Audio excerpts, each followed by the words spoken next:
इसके पहले वीडियो में हम लोग बहुपद पे चर्चा किए थे और आज हमें बहुपद की एक्सरसाइज 2.1 पढ़ना है क्लास 9 का, जिसमें क्वेश्चन पहला है निम्नलिखित व्यंजकों में कौन कौन एक चर में बहुपद है और कौन कौन नहीं है, कारण के साथ उत्तर दीजिए। जिसमें पहला क्वेश्चन है 4x² - 3x + 7।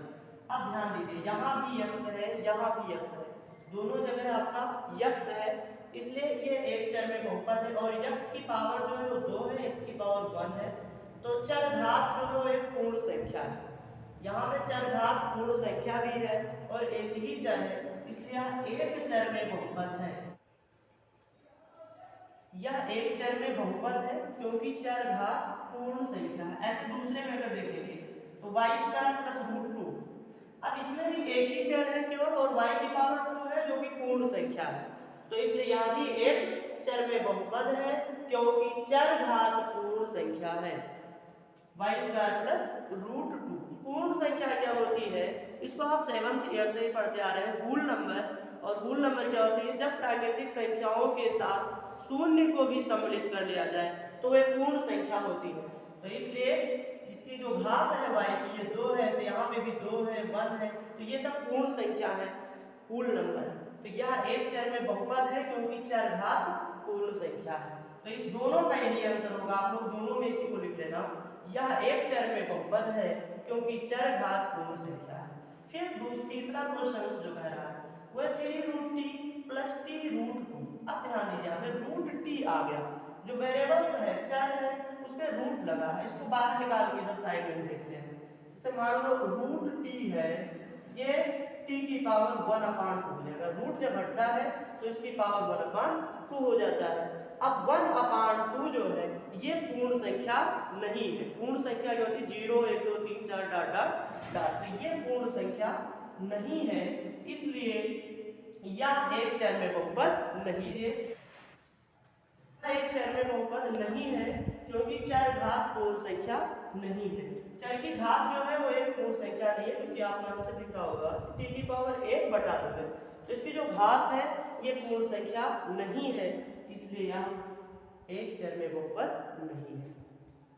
चर तो एक ही है लेकिन ये बहुपद नहीं है क्योंकि इसकी घात जो है वो एक पूर्ण संख्या नहीं। ऐसे दूसरा अगर हम देख रहे हैं y + 2/y, अब ध्यान दीजिए, इसके y + 2/y, इसको अगर ये लिखा जा सकता है y + 2y की पावर -1।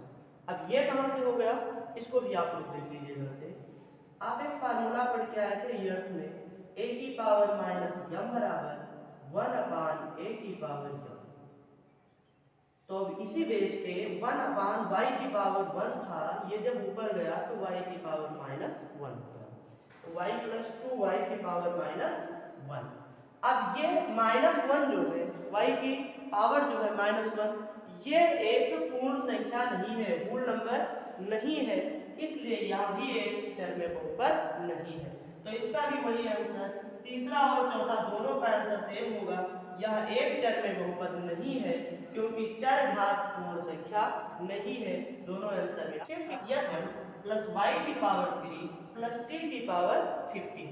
अब देखिए यहाँ पे तीन चर आ गए, 3 वेरिएबल्स हैं, x है, y है और t है, तो तीन चर में बहुपद है। यह एक चर में बहुपद नहीं है जबकि तीन चर में बहुपद है क्योंकि इसमें तीन चर प्रेजेंट है और इनकी जो घात है वो भी पूर्ण संख्या है। 10 भी पूर्ण संख्या है, 3 और 50 जैसा क्या होल नंबर है, इसलिए ये।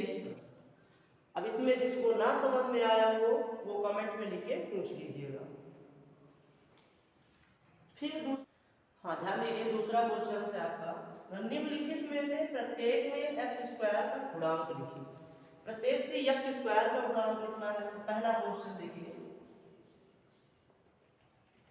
पहला है 2 + x² + x, तो इसमें x² का गुणांक बराबर क्या होगा, इससे पहले नोट कर लो, 2 + x² + x, आप ऐसे लिखेंगे x² का गुणांक बराबर, ध्यान दो x² के आगे क्या लिखा, कोई अंक नहीं है, इसका मतलब 1 होगा, तो 1 और आगे प्लस चिन्ह लगा इसमें 1, तो x² का गुणांक बराबर 1। मीन्स एक्स स्क्वायर पे जो कोएफिशिएंट हो उसी को लिख देना है, एक्स स्क्वायर के सामने का अंक चिन्ह से ही। ऐसे दूसरा एक बार नोट कर लो, क्या है 2 minus x square plus 3x। अब यहाँ पे एक्स स्क्वायर का गुणांक बराबर एक्स स्क्वायर का गुणांक बराबर, अब एक्स स्क्वायर के सामने क्या लिखा है, कुछ नहीं, इसका मतलब 1 और माइनस चिन्ह है इसलिए माइनस, तो एक्स स्क्वायर का गुणांक बराबर माइनस 1। फिर तीसरा है आपका pi by 2 x square plus x. अब यहाँ भी एक्स स्क्वायर का ही गुणांक लिखना है, तो इसलिए यहाँ पे भी लिखेंगे एक्स स्क्वायर का गुणांक बराबर पाई बाई 2। अब एक्स स्क्वायर के सामने क्या है पाई बाई 2 और प्लस चिन्ह है, कोई चिन्ह नहीं, इसका मतलब प्लस ही होगा, तो पाई बाई 2 एक्स स्क्वायर का गुणांक बराबर पाई बाई 2। और चौथा इसका रूट 2x माइनस 1। अब रूट 2x माइनस 1 है, तो यहाँ पे एक्स स्क्वायर का गुणांक क्या होगा। अब ध्यान दीजिए यहाँ पे एक्स स्क्वायर है ही नहीं है, तो इसलिए एक्स स्क्वायर का गुणांक 0 कर देंगे, क्योंकि इसमें हम ये तो लिख सकते हैं ना 0 एक्स स्क्वायर। अब 0 का गुणा एक्स स्क्वायर से करेंगे तो 0 ही आएगा, और 0 अगर इसमें जोड़ेंगे तो यही अंक रहेगा, इसलिए इसे 0 एक्स स्क्वायर लिखा जा सकता है, और इसका गुणांक क्या आ रहा है 0, तो इसलिए यहाँ पे लिखेंगे एक्स स्क्वायर का गुणांक बराबर 0। बस यही इतना है इसमें। ऐसे मान लो आपसे प्रश्न में पूछ ले कि निम्नलिखित में से प्रत्येक में एक्स क्यूब का गुणांक लिखिए, तो अगर एक्स क्यूब इसमें है तब तो ठीक है, और यदि नहीं है तो उसका गुणांक 0 हो जाएगा, और यदि एक्स क्यूब है तो उसके सामने जो रहेगा वो लिख देना है आपको, या यक्स का ही गुणांक पूछे तब इसके सामने देखा जाएगा यक्स के सामने क्या है। समझ में आ। फिर तीसरा प्रश्न है आपका 35 घात के द्विपद का और 100 घात के एक पदी का एक उदाहरण दीजिए। तो अब यहाँ पे देखिए 35 घात के द्विपद का सॉल्यूशन में 35 घात का द्विपद बराबर 3x की पावर 35 माइनस 1। ये जरूरी नहीं है कि आप यही लिखें। द्विपद का क्या होता है, द्विपद बहुपद कौन से होते हैं, एक पदी, द्विपदी, त्रिपदी, आपको पहले वाले वीडियो में क्लियर कर दिया गया है।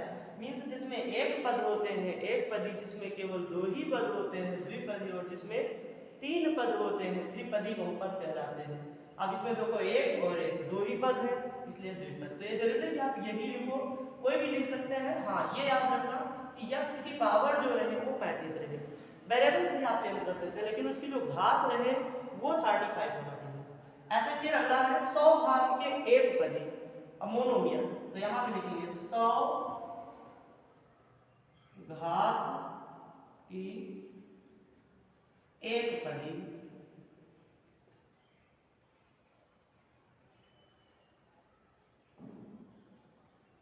क्या होगा, कुछ भी लिख सकते हैं, √2 y की पावर 100 हो गया, एक ही पद है इसमें इसलिए ये। और क्वेश्चन 4 निम्नलिखित बहुपद में से प्रत्येक के घात लिखिए। पहला है इसमें 5x³ plus 4x square plus 7x। तो अब इसमें क्या है, चर का अधिकतम घातांक 3 है, लिखो चर का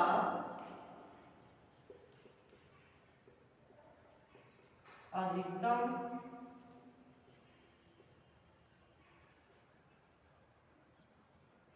घातांक 3 है, अतः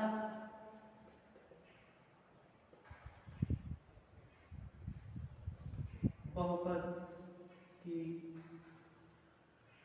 घात 3 है। ध्यान दीजिए 5x³ plus 4x square plus 7x। अब इसमें देखिए चर का जो है चर उसका अधिकतम घातांक क्या है, सबसे ज्यादा घात कहाँ पे। जो वेरिएबल्स होते हैं इसमें आपको ये देखना है कि सबसे ज्यादा घात कहाँ है। तो x की पावर 1 है, 2 है, 3 है, तो सबसे ज्यादा 3 है, तो चर की अधिकतम घात 3 है, चर का अधिकतम घातांक 3 है, अतः बहुपद की घात 3 है। मीन्स जो चर की अधिकतम घातांक होती है वही बहुपद की घात होती है। ऐसे दूसरा 4 माइनस वाई स्क्वायर, तो यहाँ पे भी आपका y की पावर 2 अधिकतम घातांक 2 है, इसलिए बहुपद की घात बराबर बहुपद की घात बराबर 2। इसको डायरेक्ट कर दिया है, आपको इसी तरीके से लिखना होगा तो लिख लेना। चर का अधिकतम घातांक 2 है, अतः बहुपद की घात बराबर 2। ऐसे तीसरा आपका वो है 5t माइनस रूट 7। अब यहाँ पे देखिए t की पावर 1, तो चर का अधिकतम घातांक 1 है, इसलिए बहुपद की घात बराबर 1। तो यहाँ पे डायरेक्ट लिख दीजिए आप बहुपद की घात बराबर बहुपद की घात बराबर 1। फिर चौथा है तुम्हारा 3। अब यहाँ पे कोई वेरिएबल्स प्रेजेंट है ही नहीं, यहाँ पे कोई वेरिएबल्स नहीं है, इसलिए इसकी घात 0 होगी। तो यहाँ पे लिखो बहुपद की घात बराबर बहुपद की घात बराबर 0। पांचवा क्वेश्चन है आपका, निम्नलिखित को रैखिक द्विघात और त्रिघात बहुपद में वर्गीकृत कीजिए। इसमें आपको बताना है कौन से बहुपद रैखिक हैं, कौन से द्विघात और कौन से त्रिघात हैं। तो इसमें एक घात वाला बहुपद रैखिक बहुपद कहलाता है, दो घात वाला बहुपद द्विघात बहुपद कहलाता है, और तीन घात वाला बहुपद त्रिघात बहुपद कहलाता है। तो यहाँ पे बहुपद, इस बहुपद में इसकी घात 2 है, अधिकतम घातांक 2 है, इसलिए इसकी घात 2 है, और दो घात वाला बहुपद द्विघात होता है, इसलिए इसका आंसर द्विघात बहुपद।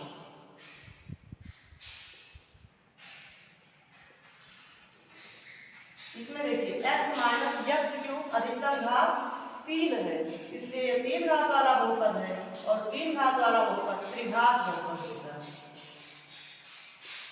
त्रिघात बहुपद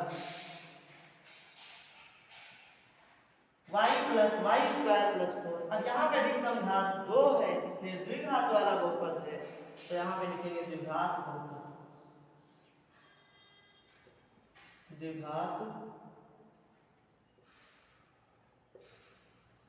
बहुपद 1 प्लस एक्स अधिकतम घात 1 है, तो एक घात वाला बहुपद रैखिक बहुपद होता है। रैखिक बहुपद 3t, यहाँ पे अधिकतम घातांक 1 है, इसलिए एक घात वाला बहुपद है, और एक घात वाला बहुपद रैखिक बहुपद कहलाता है। ये रैखिक बहुपद।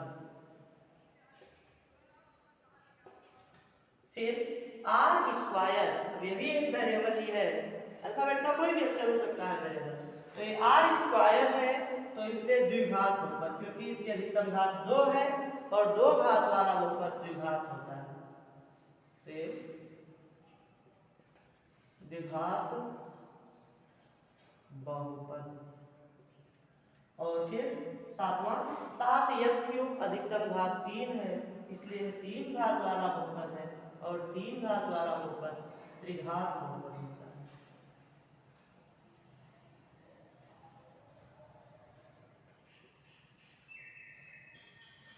यदि किसी को इसमें पूरे क्वेश्चंस में कोई डाउट होगा तो कमेंट बॉक्स